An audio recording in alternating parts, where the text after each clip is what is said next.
Yesu ashimwe nshuti bakunzi bacu aho muri hatandukanye, reka tubahe ikaze tubabwira ko tugiye kubagezaho amakuru avuga ku bijyanye n'uko Jehova Jire, korali ikomeye cyane mu Rwanda mu buryo bwo guhimbaza Imana, iri mu myiteguro y'igitaramo gikomeye cy'iminsi ibiri kizabera mu karere ka Rubavu mu ntara y'Iburengerazuba, nyine mu mujyi wa Gisenyi. Hanyuma turagaruka tubabwire yuko mu gitaramo cyitegurwa na Bosco Nshuti yashyizeho uburyo bwo korohereza abakunzi be kubona amatike y'igitaramo cye kizabera muri Serena Hotel i Kigali. Nshuti bakunzi bacu rero aho muri hatandukanye, kanda subscribe, like, share na comment kugira ngo dukomeze twibane tukugezaho amakuru avuga hirya no hino, by'umwihariko ku bijyanye na gospel. Reka tuze rero tubarambure no makuru, tubabwira ariko ko mukwiye kujya mushishikarira kureba ibihangano by'abahanzi baririmba indirimbo za gospel baba basohoye uko bwije uko bukeye. Biraboneka kuri YouTube ndetse no ku mbuga z'abo bahanzi nyine. Mujye muzikurikirana rero kandi mubashyigikire umurimo w'Imana twabakangurira rwose gukora. Ni byiza cyane, bibatera umwete n'amavuta yo kurushaho guhanga n'ibindi. Reka tuze rero mu nkuru ku buryo burambuye, tuhere kuri iyi nkuru ivuga ko Jehova Jire, korali yahimbwe cyangwa yatangiriye muri Yerika, ubwo ni aba poste sepie cyangwa abanyeshuri ba kaminuza b'abarokore by'umwihariko bo muri torero rya ADEPR, niho iyi korali yatangiriye. Rero yatangaje ko ku mugaragaro igiye gukora igitaramo cyayo ngarukamwaka cyiswe Imana Iratsinze live concert season 3, ubwo ni sezo ya gatatu cyangwa igice cya gatatu, kizabera mu karere ka Rubavu ku itariki 22 no ku itariki 23 Kanama uyu mwaka. Hanyuma rero ni igikorwa gikomeje kuba umwihariko cyane w'iyi korali, kigamije guhuriza hamwe abakunzi b'indirimbo zo guhimbaza Imana no kuramya Imana. Nyuma y'ibihe byiza rero by'ibi bitaramo byabanje kuri iyi nshuro ya gatatu, n'ibihe bitegerejwe n'abatari bake, cyane cyane abatuye intara y'Iburengerazuba ndetse n'abazaturuka mu bindi bice bitandukanye by'igihugu baje kwirebera imirimo y'Imana nk'uko bazaba barimo bayivuga mu buryo bw'indirimbo. Hanyuma rero abategura iki gikorwa bavuga ko kizaba kirimo gahunda zitandukanye zo kuramya Imana no kuyihimbaza, ubuhamya ndetse n'indirimbo zizafasha abantu kwegera Imana no gukomeza kwizera Imana. Jehova Jire rero kwaya ni imwe mu makorali amaze kubaka izina rikomeye mu muziki wa gospel mu Rwanda. Nta nubwo twasiba kuvuga ko ariyo korali ya mbere zo muri ADEPR ikomeye cyane cyangwa se yamamaye ku rwego ruhambaye. Hari n'izindi ariko nyine iyi ngiyi isa n'iziyoboye, kubera ko indirimbo zayo zizwi henshi, ziririmbwa henshi mu nsengero ndetse no muri gahunda zitandukanye. Rero binyuze mu ndirimbo zitanga ubutumwa bw'ibyiringiro, ihumure n'intsinzi iboneka muri Kristo. Ni izo ndirimbo rero zagiye zituma imitima y'abantu ihembuka, bityo bakazirikana ko Jehova Jire kwaya ari korali ibafasha cyane. Rero iyi korali yagarukanye Imana Iratsinze live concert season ya gatatu i Rubavu. Mu myaka ishize rero ibikorwa byayo byagiye bikurura imbaga y'abakristo n'abakunzi b'umuziki wo kuramya no guhimbaza Imana. Insanganyamatsiko ikaba igaragara muri iki gitaramo nk'uko twabivuze ngo Imana Iratsinze. Igaragaza rero ubutumwa bwo kwizera ko Imana ariyo ikuraho ibigeragezo byose kandi ko ari itanga intsinzi mu bihe bikomeye. Ni ubutumwa rero bukomeye cyane bukomeje gukomeza benshi mu rugendo rwabo rwo kwizera no kubatera imbaraga zo gukomeza kwizera isezerano Imana iba yaragiye ibaha mu buryo butandukanye, yaba ari mu butayu, mu nsengero, ku giti cy'umuntu arimo asenga, mu gatsinda gatoya asenga, ndetse no mu bitekerezo bye. Hari ukuntu umuntu yicara agatekereza ku Mana n'ibyo izamukorera cyangwa n'ibyo yifuza ko yamukorera, hanyuma n'Imana ikaba yamuganiriza ikamubwira ibyo iteganya kumugirira. Hanyuma rero ibyo byose hamwe n'ibimugerageza Imana iramutsindishiriza.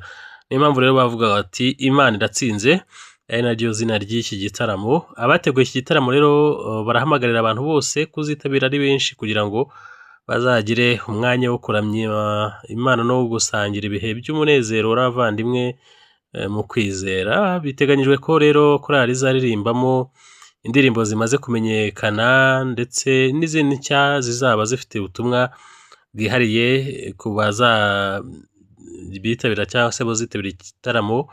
Mu gihe rero imyiteguro ikomeje, abakunzi ba Jehova Jire kwaya basabwe kubika aya matariki 22 na 23 Kanama mu mwaka wa 2026 kugira ngo batazabura muri ibi bihe byihariye byiswe Imana Iratsinze Live Concert Season 3, igitaramo gitegerejwe kuzahuriza hamwe abantu benshi i Rubavu mu rugendo rwo guhimbaza no kuramya Imana.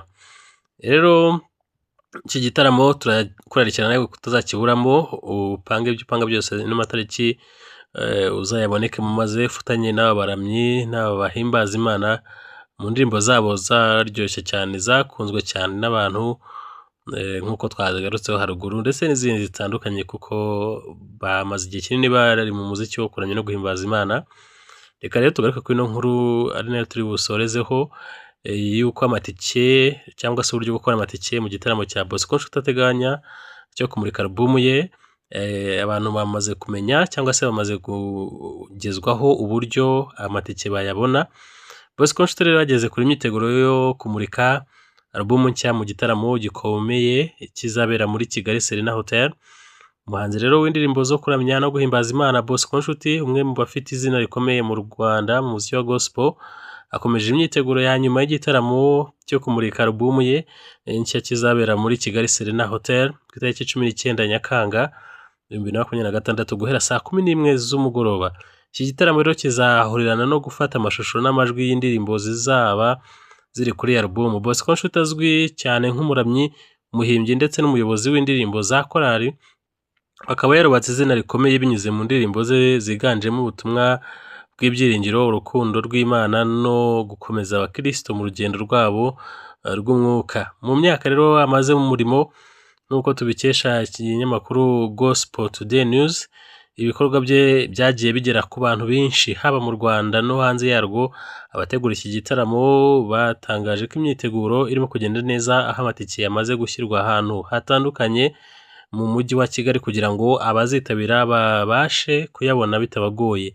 Mu hantu rero amatike ari kugurishirizwa harimo kwa Rugamba kuri Omega Church, Samsung 250 mu mujyi, Full Square Church Kimironko, Jado Sinza Coffee Shop hariya ku Gisozi ucyambuka rwose utaragera ku rwibutso, nyuma Zion mu Gatenga, Vivante Irebero, Ways Salvation Church ndetse no kuri ADPR Gatenga. Hose n'ahantu haboneka amatike y'igitaramo cy'uyu muhanzi. Amatike rero y'igitaramo cya Bosco Nshuti yamaze kugera ahantu hatandukanye nk'uko tumaze kuhabasomera. Iki gitaramo kikazaba ari umwanya udasanzwe wo gusenga no kuramya Imana, kikazahuza abakunzi b'umuziki wa gospel, abayobozi b'amatorero ndetse n'abakristo baturutse impande n'impande.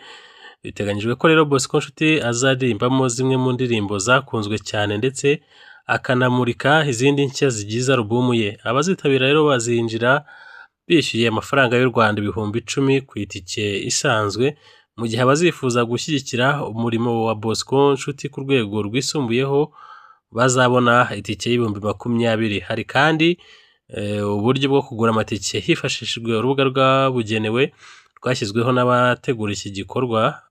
Mu gihe rero hasigaye iminsi mike ngo iki gitaramo kibe, abakunzi b'umuziki wo kuramya no guhimbaza Imana bakomeje kugaragaza amatsiko menshi, bategereje kuzitabira iki gikorwa cyitezweho kuba kimwe mu bikomeye mu muziki wa gospel mu Rwanda muri uyu mwaka wa 2026.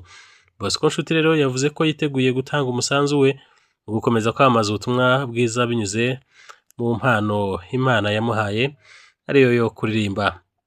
Turabutse ko no muhanzi n'ubundi asanzwe aririmbana na ba Jado Sinza muri korali ikunzwe cyane ya Kumukenke. Hanyuma rero reka tubashishikarize kuzajya mwitabira ibitaramo by'abahanzi kugira ngo tubatere inkunga, dufatanye nabo mu murimo w'Imana kugira ngo dufatanye nabo kuvuga ubutumwa. Ni iby'igiciro cyane kubona abantu bahindukirira Kristo bakava mu byaha bakihana bakaba abantu Imana yishimira.